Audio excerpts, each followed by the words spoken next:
Hey everyone, sorry, kind of running a few moments behind. I'm gonna fucking do shit. It is dark. So, hold on.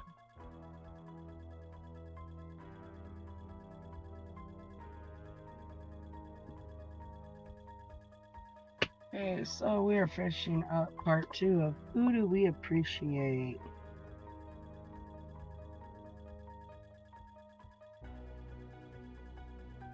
So, here we go.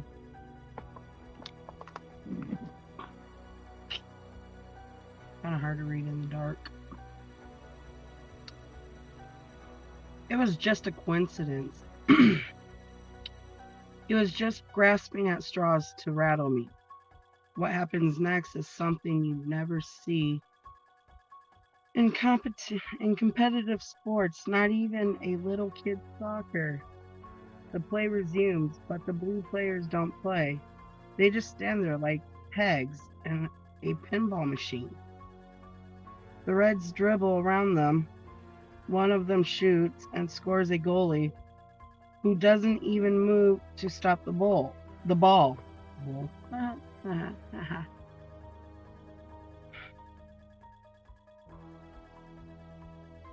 Reds cheer again. I accept Mr. A to get on his team's case for just allowing the goal, but he doesn't. With no choice, I call the goal good and retrieve the ball to put back on the center line. As I do, the blue captain, the one with the brown curls, comes up to me and says quietly, "We gave them back the goal you took away. Play fair, okay?" I am playing fair. He touches my arm gently and gives me the truth pause, like my mother does. This time play fair for real. I felt all squirmy again, like I did after speaking to Alistair. But with this kid, it's different. It's not a bad feeling. Suddenly, it's like I feel okay about the math test. Like it only happened to remind me how important it is for me not to cheat. Like it only happened to prepare me for today. Then he lets go of my arm and the feeling goes away. Yuri, don't talk to the ref, just play the game, calls Mr. A from the sidelines.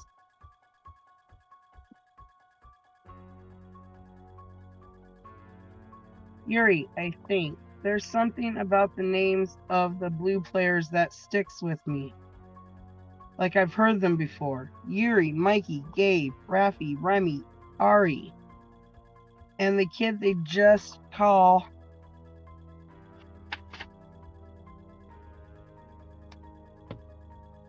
Zap.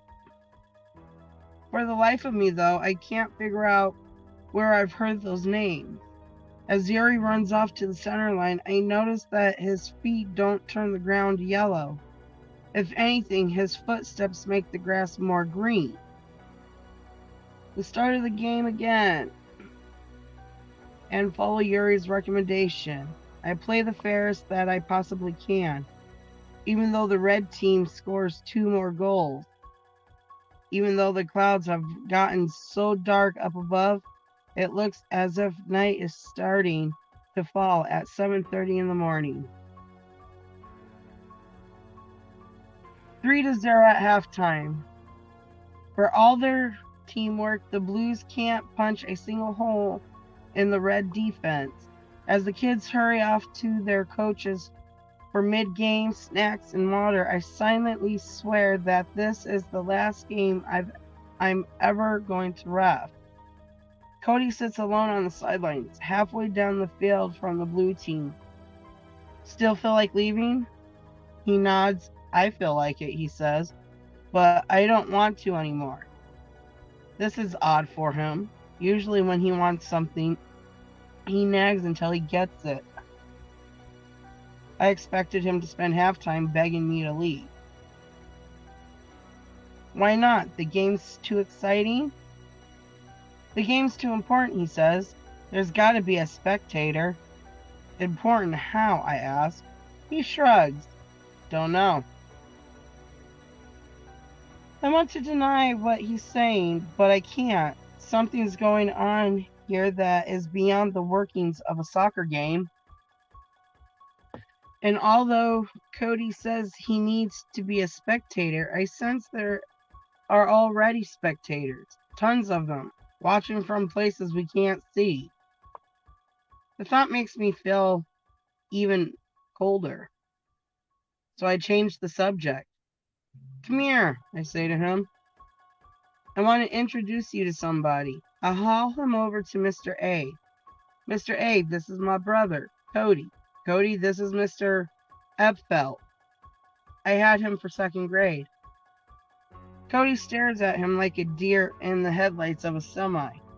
Cody's always been uncomfortable with teachers. Mr. A smiles and holds out his hand to shake. Hi, Cody.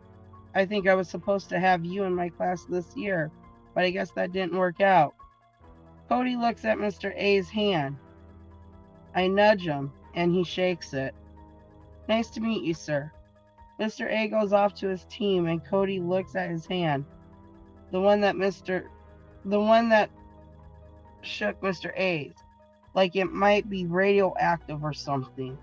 What's wrong with you? Nothing, he says. So that's Mr. Epfelt? Didn't I just tell you that? Just wanted to make sure I heard you right. I'm about to go onto the field and start the second half when Cody stops me.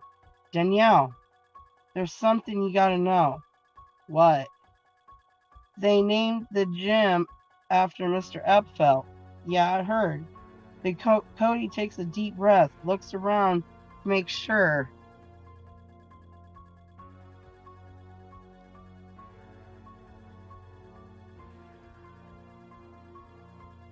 No one else is close enough to hear and says they named it after him because he died over the summer.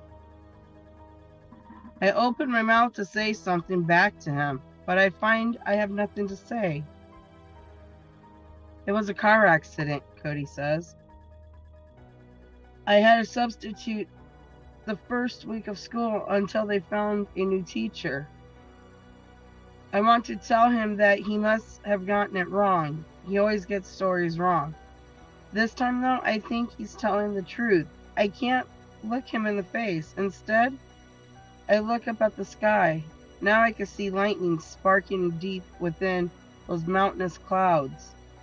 Maybe, I say, maybe it'll rain. Maybe I'll have to call the game and this can all be over. Cody shakes his head. The storm won't start until the game ends. I know he's right about that too. I put my arm around him and give him a kiss on the cheek. I don't think I've kissed him since he was a baby. With the wind blowing and the electric smell of ozone in the air. I didn't know the ozone had a smell, but okay.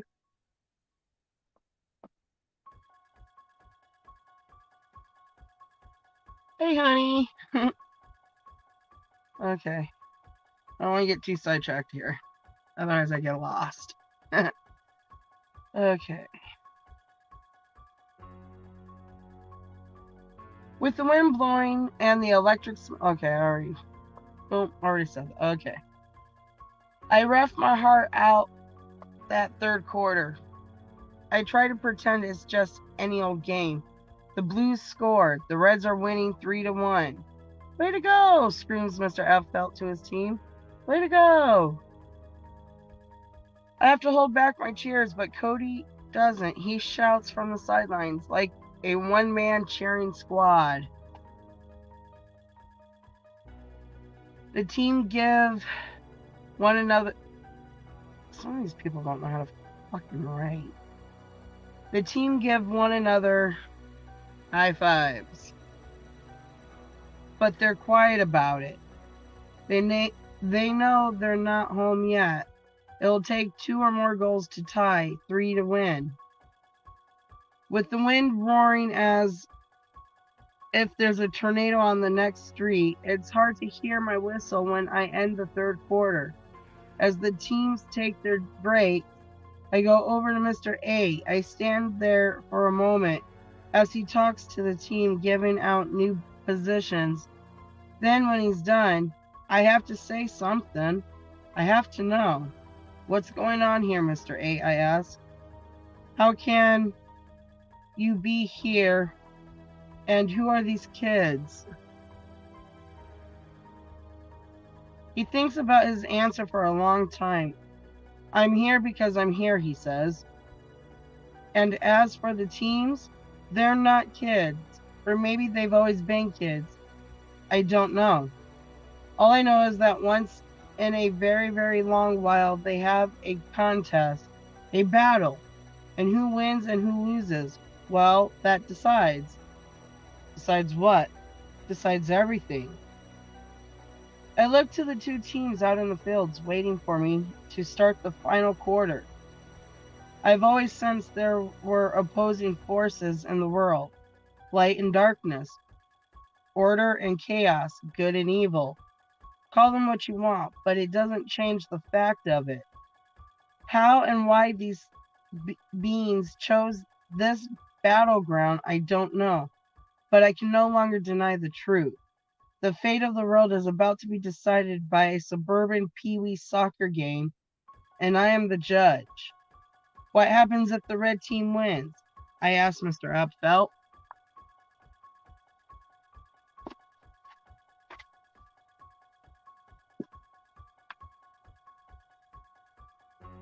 He's not too comfortable with the question.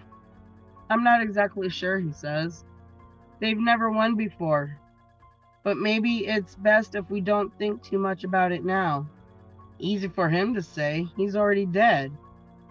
I return to the field to do the job I was given. The job I was chosen for.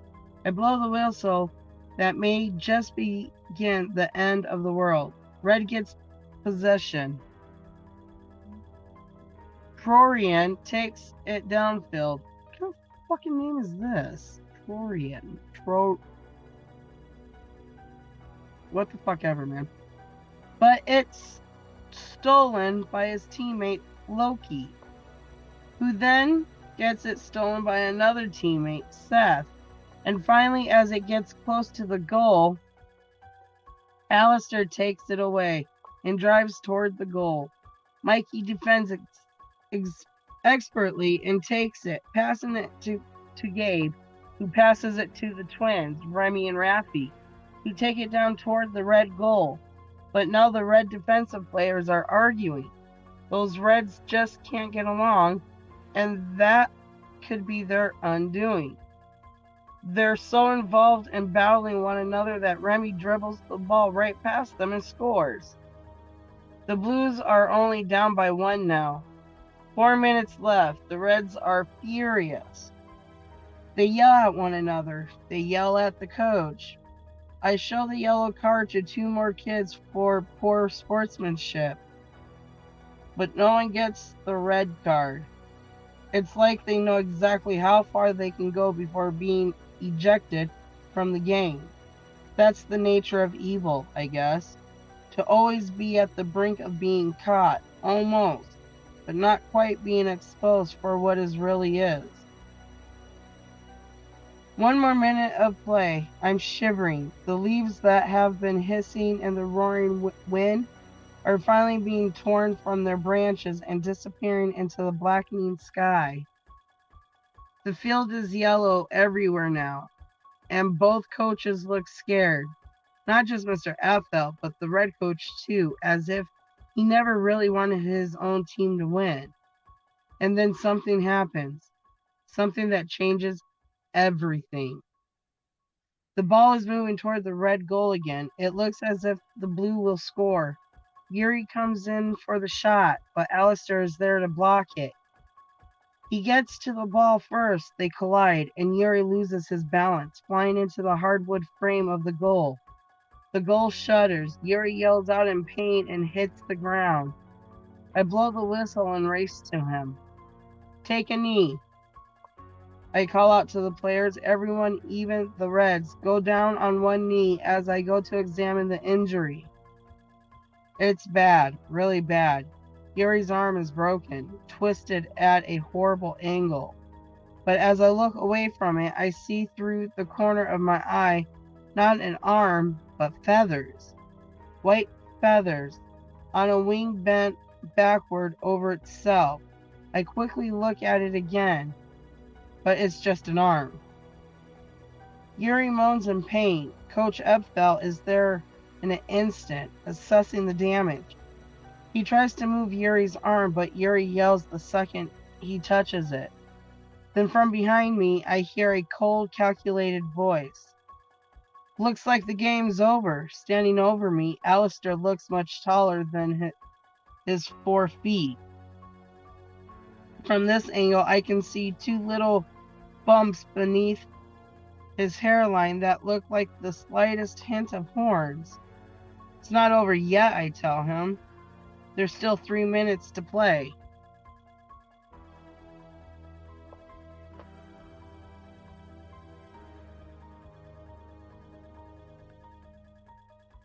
Alistair puts his hands on his hips, all cocky and gloating.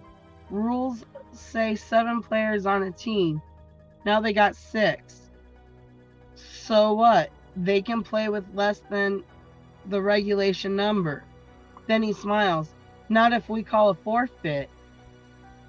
But no one ever does that. So what? It's the rule. We can if we want. And the thing is, he's right. If they call a forfeit, I have no choice but to call the game and declare them the winners. I look down to Yuri. I'm sorry, he says weakly, grimacing in pain. I'm so sorry. Coach Epfel looks at me desperately, but what can I do? I have to ref. I have to follow the rules. Alistair turns to his coach. Call a forfeit. Their coach, as big as he is, seems somehow smaller than the kid. Come on, Al. Let's just finish the game. 6 players. You'll beat them easy. Call a forfeit, Alistair yells, his voice blending with the thunder, his eyes reflecting the lightning still caged within the clouds. His coach looks to me, tears in his eyes, and says, I officially request that the blue team forfeit. They have less than the regulation number of players by the league rules. I'll do it, says a meek voice behind me. I'll play for the blue team. I turn to see Cody standing behind me. I'll take Yuri's place, he says. I'm stunned, speechless. I look at the other players. These aren't just little kids, they are creatures of immense power. I try to imagine what Alistair and Loki and all the others will do to him once he gets on that field. Cody can't. Although Cody looks scared, he won't back down. I have to. You were brought here for a reason, Danielle. I think I was too. And I guess it wasn't to watch from the sidelines. Alistair scowls at not getting his forfeit. Then he looks at my brother over and laughs. He turns to Loki. This ought to be fun, he says, and raindrops begin to fall. Not enough to call the game, but enough to remind us that the storm is only minutes away. 3 minutes to be exact. Cody, I know what I'm doing. I don't feel right about it at all, but then I don't feel right about any of this. Everything feels wrong with a capital W. But my only choices are to give the game to the Reds or let Cody play. So I let the game go on. Cody takes his position as left midfielder. If Cody had been out of his element among other 7-year-olds, he's completely lost on the field now. He can't even turn his head fast enough to keep up with where the ball is. Now the ball comes his way, a powerful line drive. Uh-oh. No.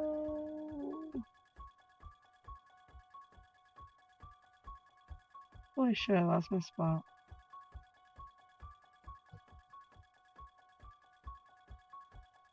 I expect him to treat it like it's a game of dodgeball, but he doesn't.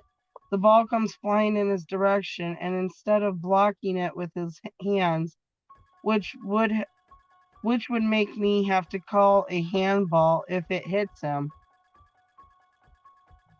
he lowers his hands and stops the ball with his chest. I can see Cody beginning to double over. The wind knocked out of him, but somehow he stays on his feet. He passes the ball to Mikey, and Mikey takes it downfield. No goal. It comes back towards Cody again. The Reds are intentionally sending the ball in Cody's direction because they know he's the weak link. Each time the ball comes to him, he doesn't flinch. Sometimes he gets hit hard by the ball. Other times it flies past him. Sometimes he tries to get his foot on it, and can't. But just as often, he kicks it accurately and directly downfield, right toward one of the blue players. Maybe it's my imagination, but he seems to be getting better by the second. Certainly, he's nowhere near as good as anyone else on the field, but he's good enough to hold his own. Alistair kicks the ball downfield, but Cody's there to stop it. He dribbles a little bit, drawing the Red midfielders toward him. Then he passes to Gabe, who delivers a power kick over the Reds goalie's head. Goal! Tie game. The blue team doesn't take time to celebrate. It's right back in the line. Not even Cody cheers. He's focused. The Reds are furious at one another, blaming one another for the goal. Quickly, I put the ball down, blow the whistle, and play resume. 1 minute. The rain is still just a drizzle, but lightning has begun to flash everywhere. The thunder is so loud it feels like it could tear the earth apart. Maybe it will. But not yet. Not yet. 30 seconds, Alistair. 30 seconds. Alistair drives toward the goal at full force, but Cody is in his way. He doesn't care. He barrels through Cody, sending him flying, just as he sent Yuri flying. But Cody, bruised and shaken, picks himself up. By simply standing in the way, Cody has stopped Alistair's drive. Mikey gets the ball and takes it toward the Red goal. Cody races along with him, out of breath but keeping up. Mikey shoots, but it's stopped by a Red defender who boots it with incredible force right at Cody. I've got it, Cody shouts. It's coming right at his head. He's going to head the ball. A ball that's flying toward him like a black and white checkered bullet. He angles his head to receive it, but his judgment is off. It doesn't hit the top of his head or his forehead. It nails him in the face, bouncing right off his nose. Ah, he screams. This is it, I think. This is where he crumbles and the Red team drives past him to score the goal and win. But then I follow the path of the ball. It had bounced right off Cody's face and toward the goal. The goalie dives for it, but he wasn't expecting it, and he's an instant too late. The ball bounces past him for a goal. I can't believe it. Lightning crashes again, and I look at my stopwatch. 6 seconds. 5, 4. The Red team scrambling to get the ball to the center line so they can kick off. 3, 2, 1. I put the whistle to my mouth and blow those 3 wonderful long blasts, signaling the end of the game.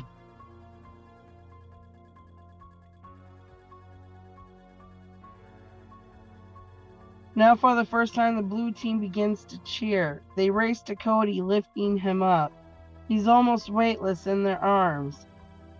We knew you could do it, Cody, his teammates say. We all knew it.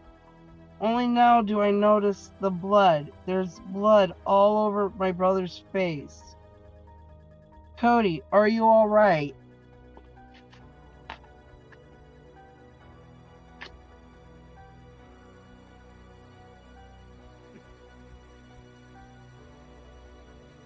He looks at me with a smile still as wide as his whole face, wondering what I'm talking about. Then he touches his nose, finally seeing the blood for himself.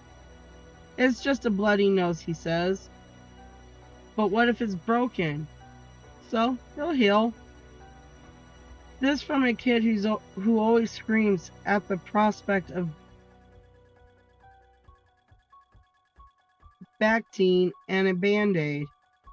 Oh, fuck that shit is okay. Mr. Effelt comes over with the winning ball and looks at it.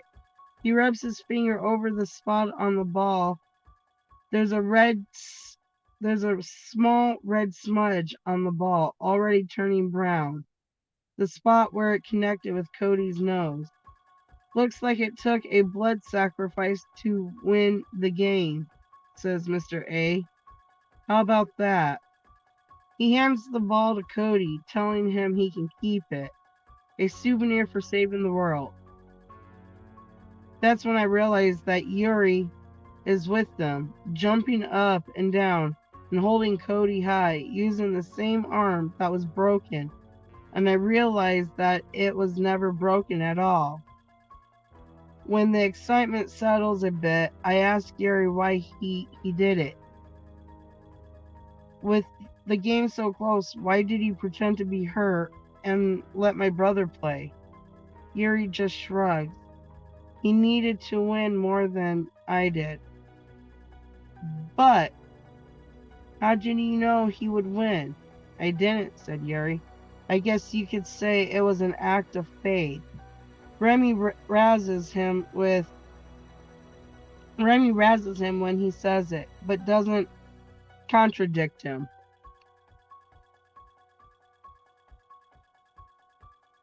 Across the field, the Reds grumble, curse, and blame, but their blustering means nothing now. Even the lightning and thunder have stopped.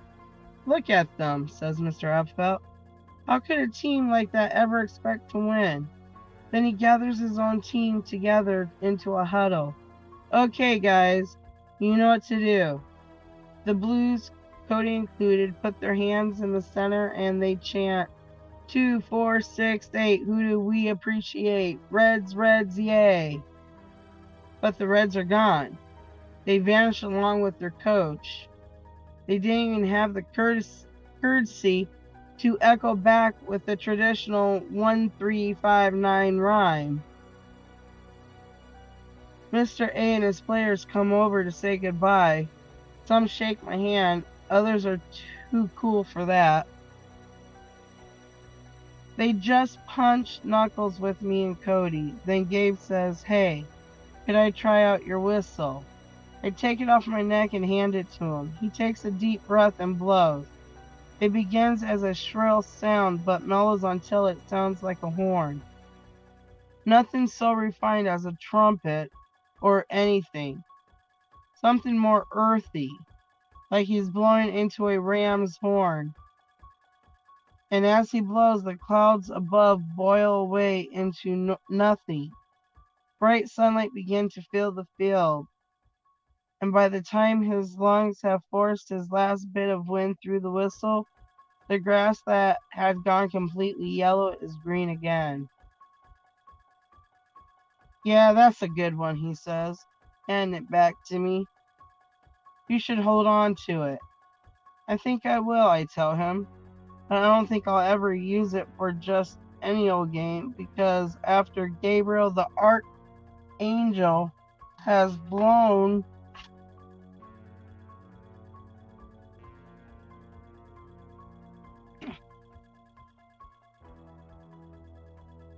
into your whistle, it's probably best to save it for a special occasion. Cody is practically dancing, his feet barely touching the ground. I give him my sleeve to wipe his bloody nose. Does it hurt? I ask. It's a good hurt, he answers. When I turn to Mr. Abfeld and his team, they're gone.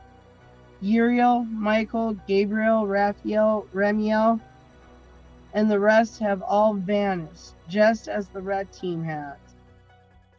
There's another coach walking onto the field now, and I can see a new set of kids arriving. Kids with parents. "Are you our ref?" the coach asked. "No, I just refed a game." "I'm sure yours will be along in a minute." And then I add, "I'm surprised people are showing up with the lightning and all." He looks at me as if he hasn't heard me right. "What lightning?" I stammer for a moment and realize that perhaps I should finally take Mr. A's advice and not think too much about it. "Never mind," I say. "Have a good game." Cody and I head to our bites. His bleeding has stopped, but his nose is swollen and turning purple. "So what should we tell Mom and Dad about it?" he asks. I think about the answer and how I can never lie to my parents. "Tell them the truth," I answer. Tell them the team needed an extra player and you made the winning goal with your face." He laughs at that, and so do I. Sometimes the truth is exactly what parents need to hear. The end. That's quite the interesting story.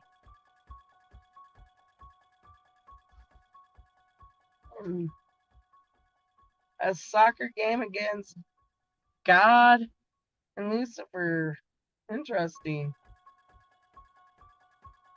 So that's the end of that story.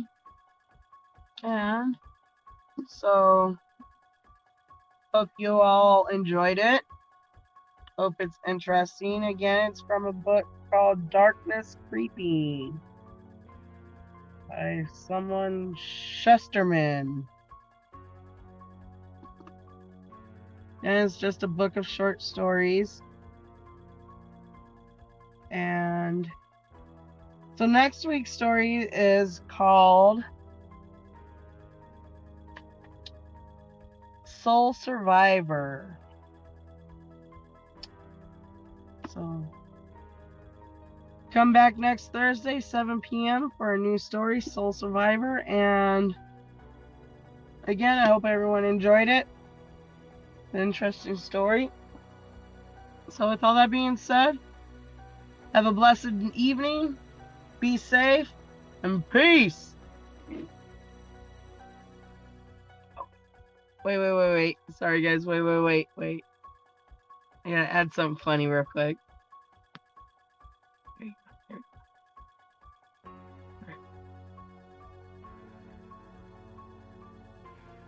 And I want to thank my haters too, because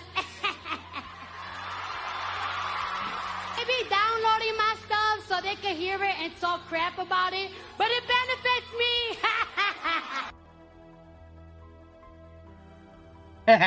Okay, so sorry, I had to add that. So I gotta go take care of some things. I might come back and do a separate live feed from this. So again, stay blessed, stay safe, and peace.